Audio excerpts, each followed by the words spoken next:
ഞാൻ ഇവിടെയുള്ള സ്ത്രീകളുടെ ശബ്ദമായി മാറി. അതാണോ ഞാൻ ചെയ്ത തെറ്റ്? ഞാൻ CPM-ആയിട്ട് ഗൂഢാലോചന നടത്തിയെങ്കിൽ അത് തെളിയിക്കേണ്ട ബാധ്യത ഈ പാർട്ടിക്കുണ്ട്, ഇല്ലേ? അപ്പോ നിരാലംബയും വിധവയും ദുർബലയുമായി ഒരു സ്ത്രീയെ ഇവർക്ക് ചവിട്ടി താഴ്ത്തുവാൻ കിട്ടിയ ഈ അവസരം ഇവർ മുതലാക്കി.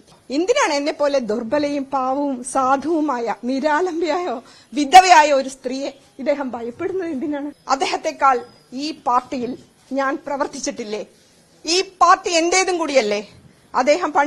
അദ്ദേഹത്തിന്റെ സ്വന്തമായിട്ട് ഒരു സ്കൂട്ടർ പോലും ഉണ്ടായിരുന്നില്ല. അത് രമേശ്ജിയോട് ചോദിച്ചാൽ പറയും. ഒരു കൂട്ടുകാരന്റെ അതിന്റെ തെളിവുകളൊക്കെ ഇപ്പൊ പുറത്തുവിടും. 3000 രൂപ കൊടുത്താൽ 3 മാസം കഴിയുമ്പോ അത് 5000 രൂപയാവും. ആ സ്കൂട്ടർ ചവിട്ടി സ്റ്റാർട്ടാക്കുന്ന വർക്ക്ഷോപ്പിൽ കൊടുക്കുമ്പോ പൈസ കൊടുക്കണമല്ലോ. ജോജോ മനക്കൽ എന്ന് പറഞ്ഞ എന്റെ യൂത്ത് കോൺഗ്രസിന്റെ ബ്ലോക്ക് സെക്രട്ടറി ഇന്ന് ജീവിച്ചിരിപ്പുണ്ട്. അതുകൊണ്ട് വന്ന വഴിയൊന്നും മറക്കല്ലേ പ്രിയപ്പെട്ട സതീശ, വന്ന വഴി മറക്കരുത്.